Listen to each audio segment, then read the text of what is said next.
Whether you're fly fishing in a stream, getting those ankles wet, or deep in the ocean, casting nets, fish nerds. Fish nerds. Fish nerds. It's a podcast. Just for the hell of it. Hello and welcome to the Fish Nerds, the show about fish, fishing, and eating fish. I'm Clay Groves, Chief Executive Fish Nerd, licensed fishing guide, your best friend, and award-winning podcaster. Hey, welcome. We're so happy to have you. Welcome to the podcast. Always glad to have listeners. And today's show is, as always, super fun. Wait to hear what's on it. It's going to be great. Today on the show, Fish Guy Josh is back with his social media recommendations. He's going to tell you who you should be following on social media with his segment, Fish Guy Follows. Rich Collins, our fly fishing correspondent, and I went on a fishing adventure. We're dubbing it the 50 Shades of Lake Trout. We were abused by lake trout last week fishing with bucks, bass, and beyond. We bring you with us, and you get to hear the whole story. And I am doing a product review. I'm going to review the Go Fish Cam, the fishing camera for trolling. So all that, and it'll be a lot of fun, so stay with us. All right, let's jump right in with 50 Shades of Lake Trout. We went fishing with bucks, bass, and beyond. We got invited to go to Sebago Lake in southern Maine. Charles McGee, who runs this operation, he uses a pontoon boat. Same thing I do, which is great because it's so fun to go out with someone and see them running a similar business. Even more importantly, see them willing to share what they've learned. There's a lot in the guide business. There's a lot of other guides. And most of them are territorial. They don't want to share information. They don't want other guides to be as good as them. And I believe in like the rising tide. You know, we all get better. The more great guides out there, the more we all look good. So it's really nice to meet with someone like Charles. But anyway, so he took us out on his fishing pontoon boat, and we were hunting lake trout, and it was cold. You'll hear us live on tape here in a minute. It was super, super cold, but this trip actually changed the way I view trolling. All summer, I was just reluctant to troll at all. I didn't want to drag lines behind the boat and drive really slow around a lake, but it's funny how when you catch fish, your brain changes just a little bit. Now, you'll notice in this segment, we had some audio issues. We were recording at like 33 degrees, 15-mile winds. We could barely move. But I think you're going to get over all that pretty quick because this is the real deal fishing trip. And I'd like to bring you on more fishing trips with us. I love doing this live kind of recordings. So get past that. Pay attention really close. Charles McGee is total all Maine, but he'll be dropping you some fishing tips, some using Maine lingo. You'll hear all about fishing in Maine. Rich Collins, our fly guy, is trying to keep up with him. And every time we pushed record, we caught a fish. So it makes me want to fish with my audio recorder more often. For those of you guys who are podcasters, you want to know what I was recording with, we're using a Rode shotgun mic and the Zoom H4n handheld recorder. Anyway, enjoy this fishing trip with Charles McGee from Bucks, Bass, and Beyond. You can find him at bucksbassandbeyond.com.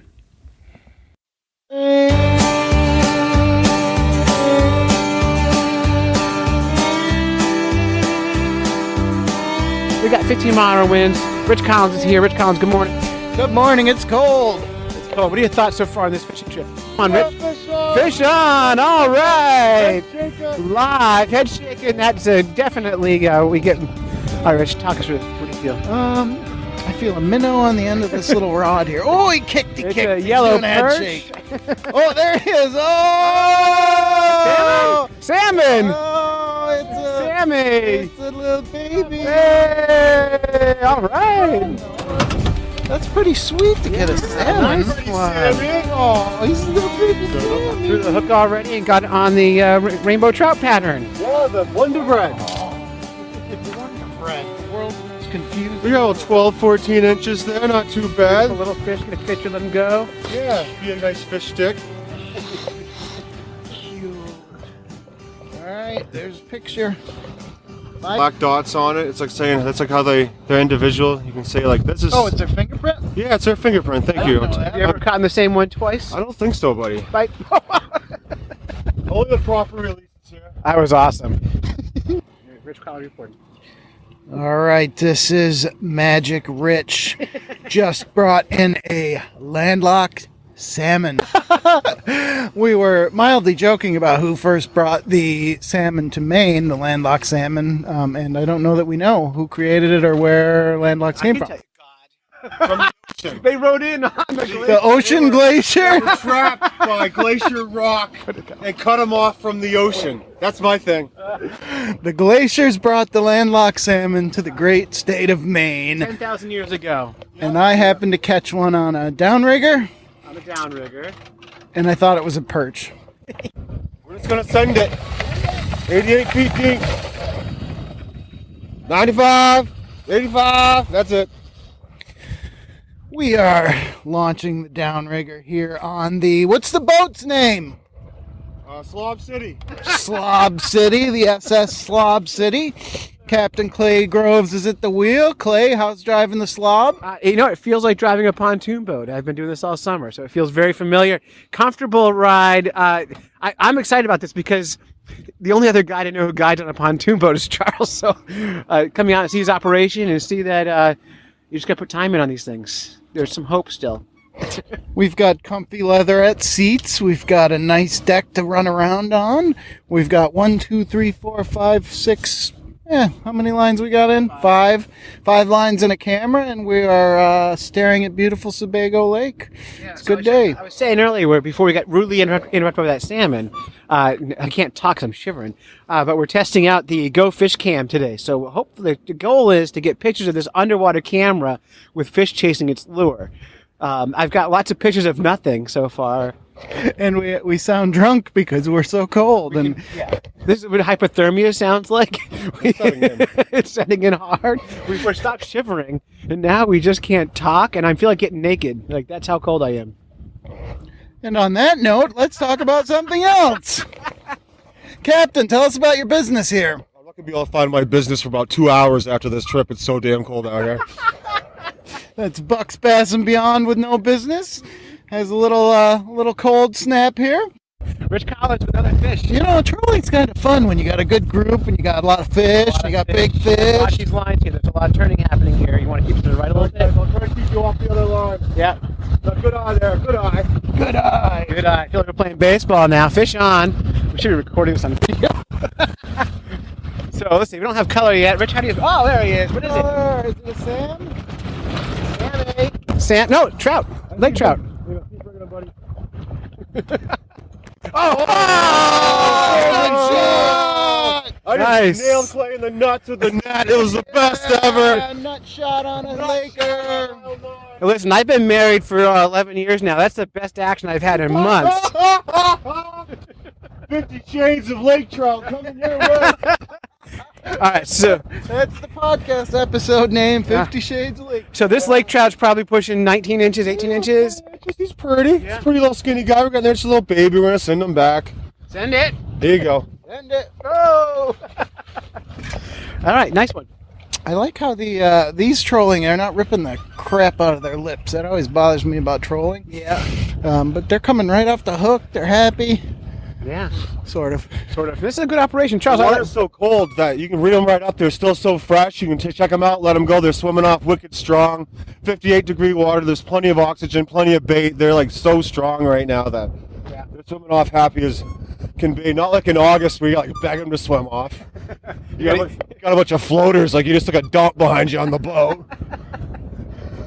I'm telling you, if you're in Maine and you want to have a good time, call Bucks Bass and Beyond and come on out with Charles. He'll at least fill your day with words, if nothing else. You're either a sinker or a floater. What are you? Pick one. Unless you're a feeder. Feeder. I'm gonna find the feeders.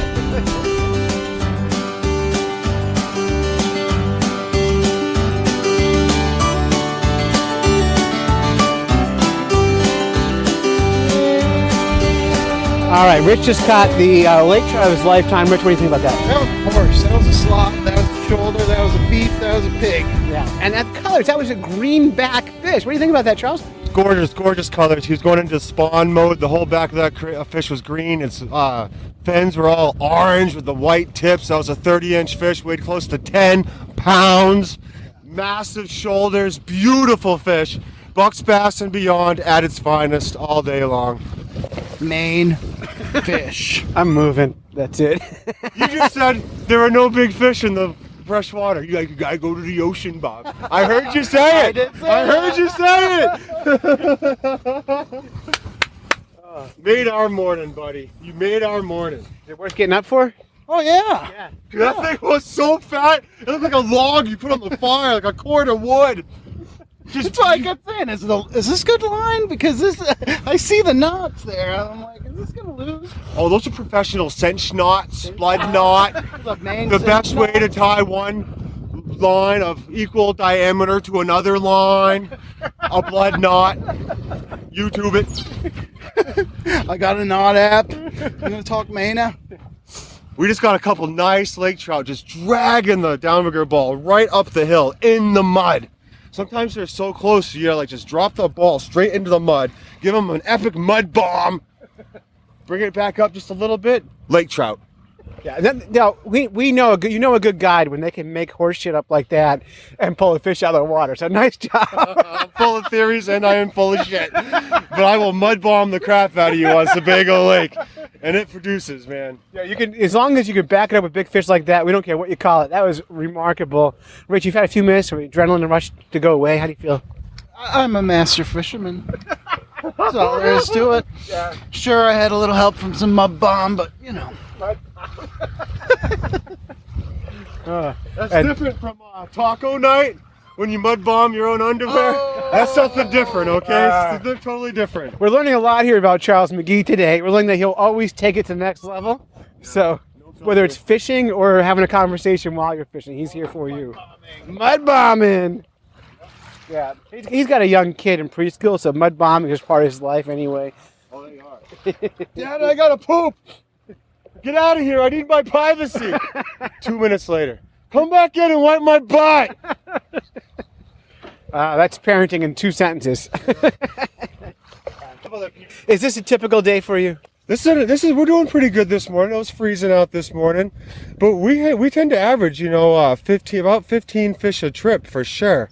And in late April and around May, like we'll just pound 20 fish a trip. Like they're coming out of their cold weather, they're feeding. In June, we're getting 15, 20. In July, you're starting to earn them. You're having to fish longer, and you really have to go through a couple more spots. But you're still getting 10 or 15 fish a day in July and August. That's the guide life. You got to know where those bait balls are. You got to know where just the right ledge is. And that's what people are paying the money for. They're paying for the mud bombing. Mud bombs, absolutely. I mean, we just landed a 10-pound and a 6-pound lake trout back to back. That's a good day. We're having a good day. That's good. And we're going home in a few minutes, so this is perfect. Nice. Holy analogy. All right, so tell us about the fish behavior in July. Like, I don't understand why you can't catch them in July. Well, we'll do in May and June. You just find the bait and you troll through the bait, and they're going to be there actively on the bait balls in 80 to 95 feet of water, pounding it. Catch 20 fish a day. And then something weird happens in July and August. You go through those same bait balls and the fish are lacking. They've gone. But where they've gone is into deeper water right off the bait ball. And so they might be in 140, 150 feet of water farther down the hill. And what they're doing is they're just sitting down there on their couch, sitting in the AC, having a natty light, just in the nice cold spring, cooler water, higher oxygen, loving it. And when they're hungry, they just creep right back up the hill, all lazy, come up, eat a couple donut holes, eat a steak off the counter at 95 feet of water, have some food, and then right back down to their couch. And that's what they do all August, staying down in that colder water with more oxygen where they can be more active. Perfect.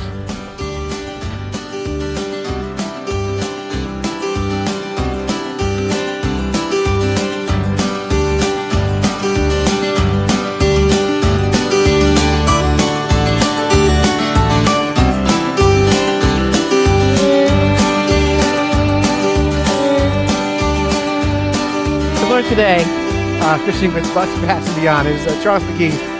High energy, wants to catch fish, so he's kind of obsessive about it, which I like. And he's just no quitter. He refuses All right, so we have the recorder on because the hopes is that while we're having a conversation, we'll be distracted and the fish won't notice us and they will bite.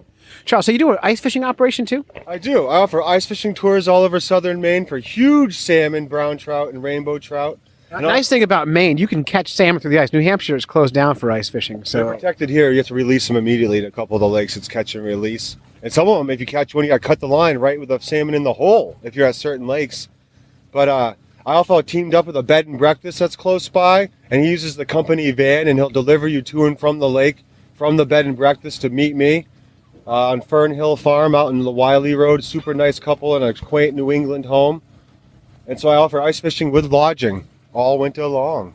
it's not bad, not bad. And this isn't your full-time gig yet. You work as a registered nurse. So people know when they're fishing with you, they're going to have fun, they're going to laugh a lot, and they're going to be safe, right? It is safe. It's really safe. It sure is. After you start choking on a wing ding or a ring ding or something, I'll give you the Heimlich maneuver, and then I'll properly drag you back to shore, stabilizing your neck.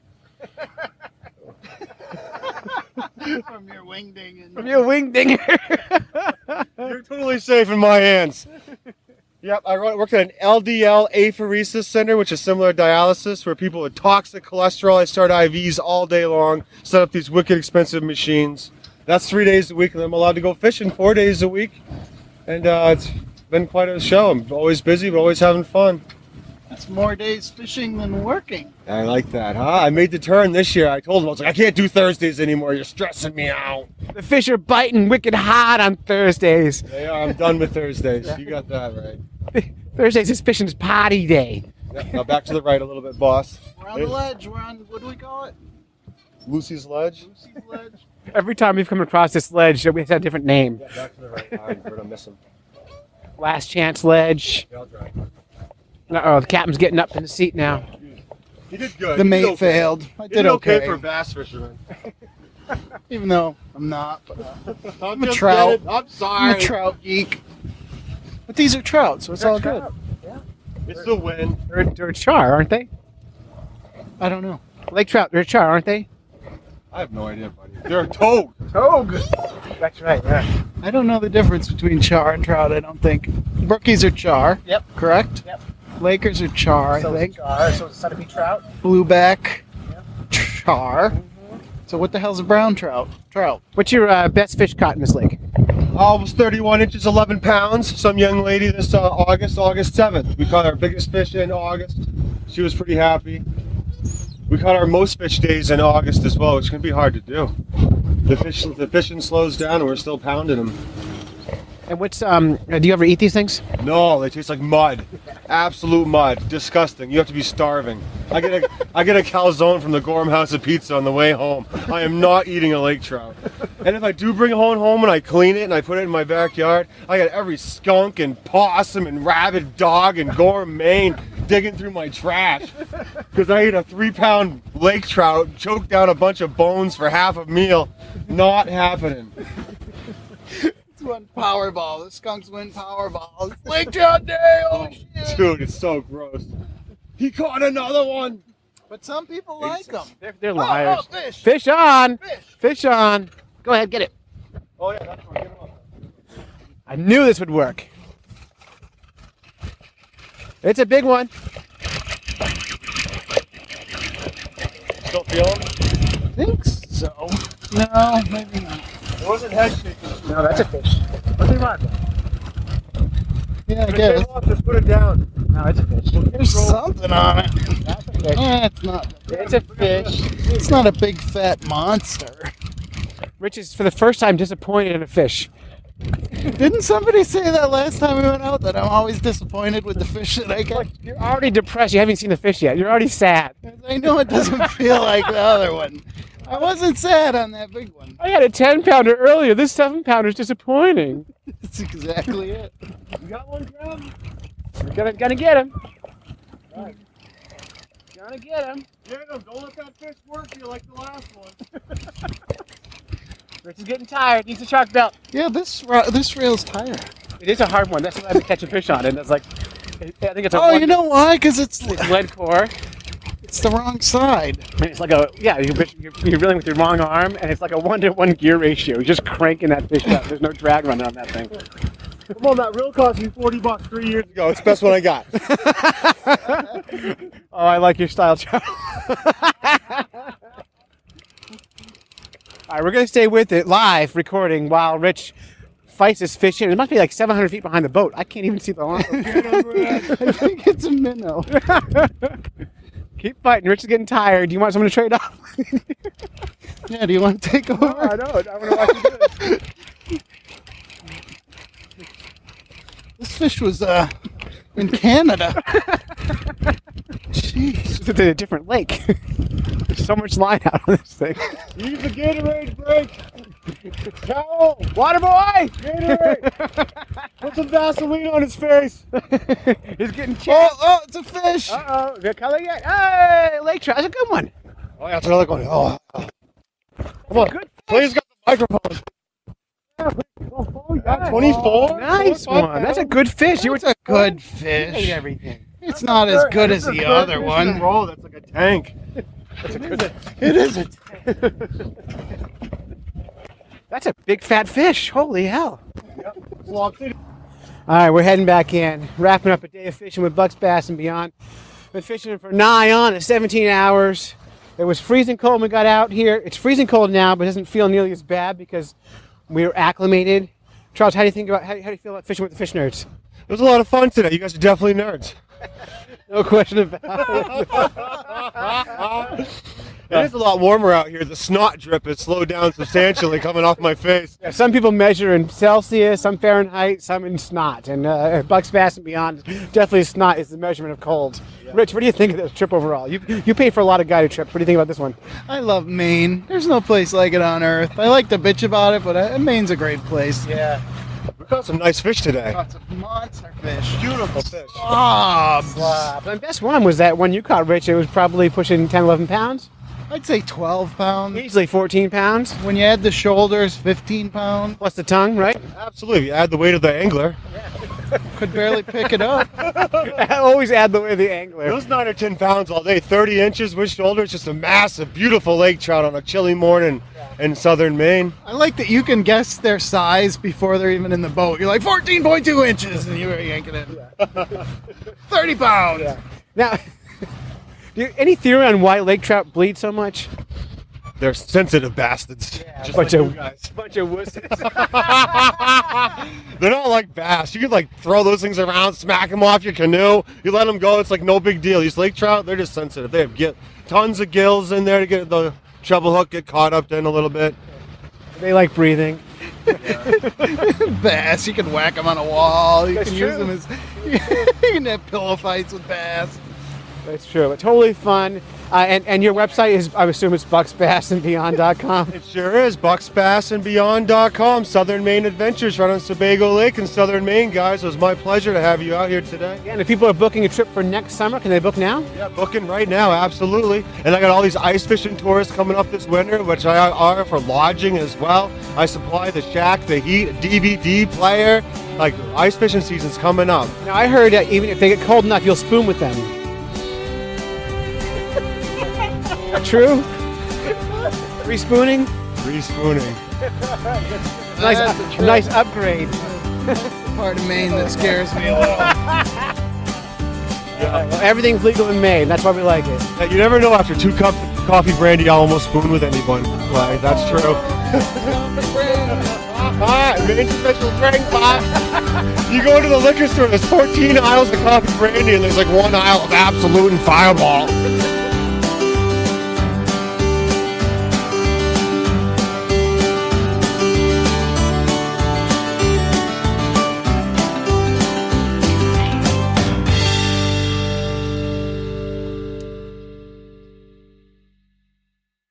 All right. Thanks, Charles. That was truly an amazing trip. I can't wait to get out in the ice with you this winter and see what you do. He was telling me he was going to take us fishing and watch Goonies at the same time. So I'm all in on a fishing trip that involves watching Goonies. Next up, we got Fish Guide Josh with Fish Guy Follows. If you've liked this segment, you like Fish Guy Josh, check out his YouTube channel. Just search for Fish Guy Josh. It's all one word. And you can check out his videos on YouTube. Fish Guy Josh. Here's Fish Guy Follows. Everybody wants to know, know what? Everybody's gotta know what? But Fish Guy follows. Welcome, fellow fish nerds, to the latest edition of Fish Guy Follows with me, your host, Fish Guy Josh, where we take a look at some of the fishiest things in social media, including Instagram, Facebook, Twitter, YouTube, you name it, we cover it. So hang on tight while the rest of this song rocks your face off, and then sit back and relax. It's time for Fish Guy Follows. Yes, the music is rocking. I am pumped. It is time for another edition of Fish Guy Follows. So let's get right to it, fish nerds, shall we? This week, our social media platform of choice is going to be Facebook, specifically Facebook groups. A lot of you guys are probably familiar with Facebook group pages because you're likely members of the Fish Nerds group page. If you're not familiar with Facebook group pages, they're a great way to network with a lot of people on very specific subjects. Now, our subject this week is specifically the Facebook group page Bluegill Ultralight Fishing. Now, that is bluegill spelled in all capitals, and then ultralight and fishing. This is a Facebook group page specifically focused on pan fishing with ultralight gear. It is not solely bluegill. You'll see a lot of cool bluegill stuff on here, but don't think that that's the only thing you're going to see in this group page. Essentially, if you're into sunfish and a big nerd for sunfish like I am, this page probably has something for you. It's got a pretty high posting frequency. Probably get sometimes 3 to 6 posts a day. Other times you're not going to see a lot of different posts, but there might be one post on there that gets a lot of activity on it. I was surprised how many people are active on this group. I posted a few sunfish pictures, kind of unique sunfish that you don't typically see on pages like this. And I mean, some of the most likes I've ever gotten on posts have actually come from this group, which is pretty surprising to me. There's a lot of different things that you'll find. Typically, the majority of it is people posting fishing pics, kind of showing off their catches and showing off the gear they used. I've done that a lot, mostly. Another thing you're going to find on here is a lot of gear review and gear advertisement. This can be anything from jigs and baits to rod and reel setups to just cool little boating gear. There's also a lot of just what I would call like noob questions because, you know, let's face it, pan fishing is a great intro fishing for people who don't do a lot of angling. So you get a lot of people on here asking real basic questions. You get a lot of great replies. So it's a lot of good discussion. My personal favorite is some of the really odd baits you see on here. If you're really into ultralight fishing and like trying all these crazy looking super ultralight jigs and stuff like that, you'll find some of these on this page. You'll see a lot of beautiful bluegill. I mean, some of the bluegill posted on this page is amazing. Just monster slabs. You'll also see a lot of harvested fish pictures. A lot of these guys on here like eating panfish. I like eating panfish. So if you're strictly a catch and release guy, you know, be prepared to see that kind of stuff. No one's really trolling anybody for keeping fish. They all appear to be adhering to their local legal limits. So I really have no problem with it. And, you know, when you go on there, expect to see that and be cool about it. It's no big deal. You'll see a lot of cool random sunfish, a lot of kid fishing photos, which are always cool, and all around a pretty fun group page. I would suggest going there if you're into pan fishing or ultralight fishing. You can learn a lot, you can see a lot of great photos, and have a good time with it. Again, it's a Facebook group page, and that is Bluegill Ultralight Fishing. Bluegill spelled all capitals, ultralight, then fishing. So check them out on Facebook. If you like what you see, go ahead, join the group, and I think you're going to enjoy it. And for all you guys out there who want to follow me on social media, you can find me on Instagram. That's my main platform. That's at FishGuyJosh, all one word. And if you want, you can check out some of my videos on YouTube And again, the channel is same thing as Instagram. It's Fish Guy Josh, all one word. I'm Fish Guy Josh. This has been Fish Guy Follows. Thanks for listening, and I'll see you on the next go-round. This episode's brought to you by you. Brought to us by you. Brought to you by, I don't know. Anyway, this is sponsored by the listeners over at patreon.com. You want to support the show, go to patreon.com/fishnerds and help us support the show. We're asking listeners to donate $1 an episode, so $4 a month. And that goes a long way to supporting this podcast, especially if a lot of you do it. You know, we have thousands of listeners now, so the more of you who do this, the better. So patreon.com/fishnerds. There's lots of different rewards levels. We'll mention your name on the show. If you donate at the $25 level, we'll mention your business, like our friend Josh Lopes. Go to lopestax.com for all your all your tax needs. Coming soon, you'll need those taxes. We also have different levels. We're giving away beanies and decals and all that stuff. Those who are waiting for them, good news. I just got a call from the embroiderer. They are in. The last batch, my friendly neighborhood field mice thought would make great nests, and they were right. They were very good, cozy nests, but they also make good head warmers. Then we go to patreon.com/fishnerds, patreon/fishnerds, and help us crowdfund this podcast. Literally, the only reason the show exists is because of our Patreon supporters, so thank you so much. All right, next up, product reviews. At the beginning of the summer, I got sent a camera called the Go Fish Cam. The makers of the camera sent it to me. So the website is gofishcam.com. So that's easy enough. And essentially what it is it's like a GoPro in a long tube. And when you look at it in the box, kind of imagine like I can't think of a better word, like a torpedo or a vibrator shaped with a camera on the flat end of it. And on one end, you'll tie your line to it. On the other end, you tie a leader and a lure, and you drag it behind your boat while you are trolling. And the concept is it takes these 1 minute long loop videos of what your fishing trip. And it takes beautiful videos. I gotta tell you. So I took out the box. Really excited to use it. I didn't have a micro SD card handy, so it sat in my boat for most of the summer. Finally, this fall, I got my hands on a micro SD card, I remembered to bring one on the boat, charge the camera up, and trolled it behind the boat. I trolled it for days and days and days. And I'm not going to blame the camera for this, but I didn't get any photos of fish. I got beautiful underwater pictures of my fishing lure. It takes stunning HD photos. It also has a little foam bobber attachment, so you can make it float up and down and do some vertical fishing with it. So I think I'll do some, this winter, I'll do some vertical jigging with it and see if we can get some trout fishing pictures with it vertically. And we'll share those up with everyone on the Facebook groups. But this camera's cool. It retails for $239. Right now you can get it at Go Fish Cam for $215. So here's the scariest thing. The scariest thing is tying a knot to it and putting a $200 camera in the water. That is truly a frightening experience. However, I did it anyway, and I did it a lot. And either I didn't get pictures of fish, or I would forget to push record, or my battery wasn't charged enough. So I never got anything great. And this for me, as an old guy, this camera has a bit of a learning curve.